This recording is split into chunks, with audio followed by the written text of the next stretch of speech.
नमस्कार, अपना उत्तराखंड में आप सभी का स्वागत है। मैं हूं नीलू। करते हैं खबरों की शुरुआत और बुलेटिन की शुरुआत एक बड़ी खबर के साथ। बड़ी खबर जोशीमठ से आ रही है, जहां पर रंडांग बैंड के पास बद्रीनाथ राष्ट्रीय राजमार्ग का पुश्ता टूट गया है। पुश्ता टूटने से सारा का सारा मलबा सड़क पर आ गया है। मलबे के साथ सड़क पर बड़े बड़े बोल्डर भी आप देख सकते हैं तस्वीरों में।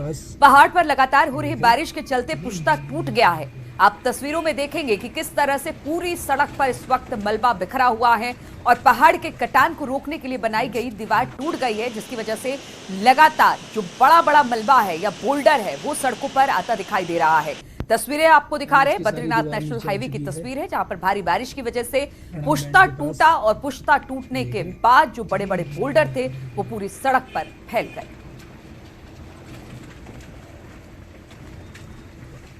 तो बारिश के बाद लैंडस्लाइड और लैंडस्लाइड से आम लोगों को भारी दिक्कतों का सामना करना पड़ रहा है। अलग अलग रास्ते इस वक्त बंद हैं। जोशीमठ के पास ये कटान हुआ है जहां पर पुश्ता टूटा है और पुश्ता टूटने के बाद पहाड़ से दरकते पत्थर सीधे सड़कों पर आ गए हैं। एनएच का ये पूरा मामला है। सड़क पर इस वक्त आप भारी मलबा देख सकते हैं। बड़े बड़े बोल्डर भी सड़क पर आ गए हैं, जिन्हें हटाने का काम किया जा रहा है, क्योंकि लगातार इस जगह की अगर बात की जाए तो यहाँ पर भारी भूस्खलन देखने को मिला है जब से बरसात की शुरुआत हुई है। बद्रीनाथ एनएच का ये टूटा पुश्ता आप देख सकते हैं तस्वीरों में, जहां पर पुश्ता टूटने के बाद पूरे के पूरे जो पत्थर हैं, जो मलबा है, वो इस वक्त सड़क पर दिखाई दे रहा है। हालांकि कोशिश की जा रही है कि जल्द से जल्द इस मलबे को हटाया जाए और रास्ते को खोला जा सके।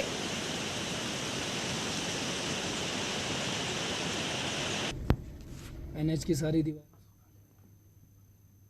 और देहरादून से खबर है, यहां पर करीब 44 घंटे बाद 8 साल की अर्चना का शव मिल गया है। माथोरुवाला दुदली के पास नदी में अर्चना का शव मिला। 13 जुलाई अपनी छोटी बहन के साथ बरसाती नाले में अर्चना बह गई थी। अर्चना की बहन का शव उसी दिन बरामद कर लिया गया था, लेकिन आज इतने दिनों के बाद अर्चना का शव भी बरामद कर लिया गया है। माथोरुवाला दुदली के पास ये घटना हुई। अपनी बहन के साथ नाले में अर्चना बह गई थी। उसकी बहन की लाश तो उसी दिन बरामद कर ली गई, लेकिन आज पूरे 44 घंटे बाद अर्चना की लाश को बरामद किया जा सका है। तो मैंने क्या बोल रहा था?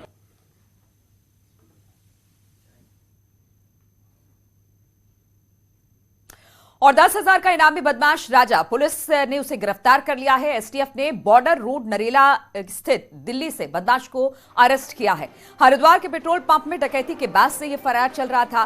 वहीं बदमाश राजा पर कई राज्यों में लूट डकैती के मामले दर्ज थे, जिसे आप दिल्ली से गिरफ्तार कर लिया है। एसटीएफ ने बॉर्डर रोड नरेला दिल्ली से इसकी गिरफ्तारी की है। कई राज्यों में ये इस तरह की वारदात को अंजाम देता था। 10,000 का इनामी बदमाश था, जिसे अब पुलिस ने धर दबोचा है।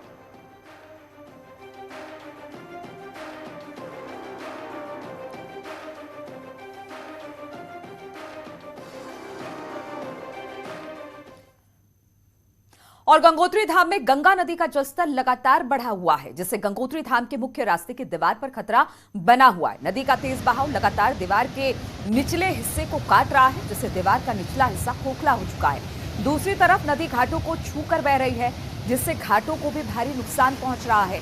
वहीं पुरोहितों ने जिला प्रशासन से मुख्य रास्ते की दीवार बनाने के साथ साथ सुरक्षा की भी मांग की है।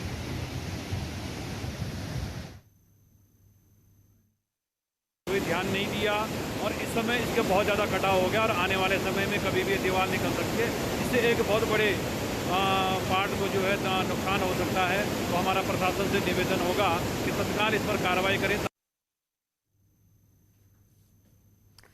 और रुद्रप्रयाग में वैकल्पिक मार्ग के रूप में चारों धामों को आपस में जोड़ने वाला घनसाली तिलवाड़ा मोटर मार्ग पुल टूटने का कारण है।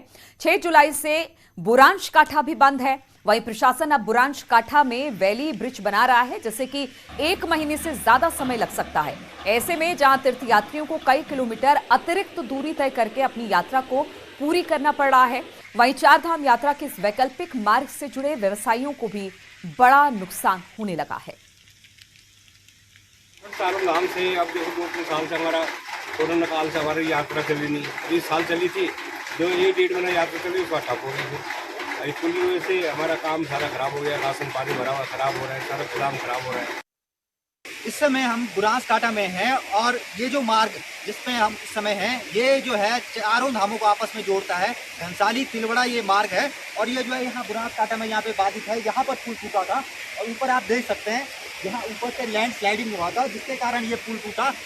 बड़ी दिक्कत ये है कि ये यात्रा का वैकल्पिक मार्ग है और इस पर कई होटल यहाँ पर हैं जो कि इस पुल टूटने के बाद जिनके सामने आर्थिकी की समस्या खड़ी हो गई है, क्योंकि बीते 2 साल कोरोना जिस तरह से रहा, तब भी जो है उन्होंने आर्थिकी यहाँ पे उनकी डगमगाई थी और एक बार फिर उनकी आशाएं जगी थी। लेकिन इस पुल को टूटने से एक बार फिर जो है उनको दिक्कतें हो रही हैं और जल्द से जल्द ये मांग की जा रही है कि ये पुल जो है यहाँ पे बनाया जा सके। हालांकि प्रशासन की तरफ से दावा किया जा रहा है कि ये जो टूटा हुआ पुल है यहाँ पर वैली ब्रिज जो है उसका निर्माण किया जाएगा और 1 माह के अंदर जो है ये निर्माण पूरा कर लिया जाएगा। शैलेंद्र रावत, न्यूज़ 18, रुद्रप्रयाग।